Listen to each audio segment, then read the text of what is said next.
দোল এবং হোলিকে কেন্দ্র করে যাতে কোথাও কোনো রকম অপ্রীতিকর ঘটনা না ঘটে, মদ্যপদের দাপাদাপি না হয়, তার জন্যই হুগলি গ্রামীণ পুলিশের তরফ থেকে রাতে চলল অভিযান।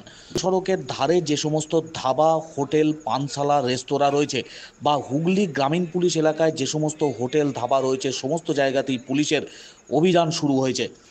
দোলের আগে হুগলি গ্রামীণ পুলিশের বিভিন্ন জায়গায় অভিযানকে ঘিরে প্রচুর বিলিতি মদ যেমন আটক করা হয়েছে, পাশাপাশি দুজনকে গ্রেপ্তার করা হয়েছে বলে জানা যাচ্ছে। দোল এবং হোলির সময় প্রত্যেক বছর মদ্যপদের বাড়াবাড়ির জেরে বিভিন্ন সময় অপ্রীতিকর পরিস্থিতি তৈরি হয়। সেই ঘটনায় এড়াতেই এবার আগাম সতর্কতা অবলম্বন করল হুগলি গ্রামীণ পুলিশ। বুধবার রাতে গ্রামীণ পুলিশের ডিএসপি ডিএনটি প্রিয়ব্রত বক্সির নেতৃত্বে পোলবা থানা এলাকায় দিল্লি রোডের ধারে পানশালা, ধাবাগুলোতে অভিযান চালানো হয়।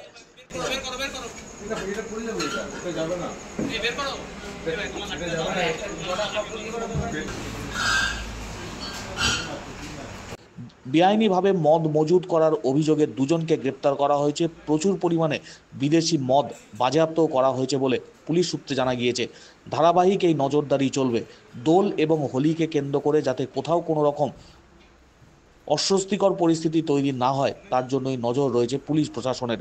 পোলবা থানার পুলিশ আধিকারিকরা উপস্থিত ছিলেন এই অভিযানে।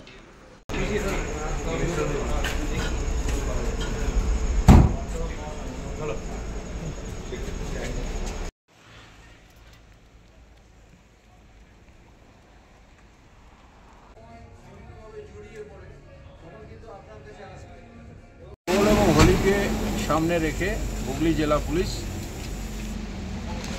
হাইওয়ের ধারে ধাবা, বিভিন্ন হোটেল, রেস্টুরেন্ট সব জায়গায় নজরদারি আরম্ভ করেছে।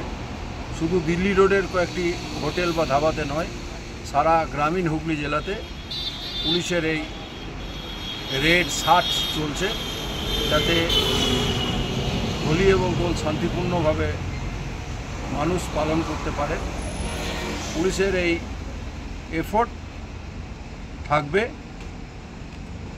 এবং সমস্ত হোটেল ধাবা সবাইকে বলা হয়েছে যে কোনো ধরনের যেন কোনো লিকার বা অবৈধ কোনো ব্যবসা না করা হয়।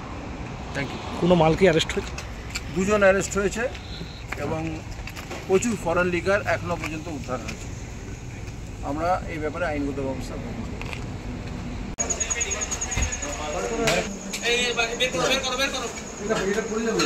যাবে না।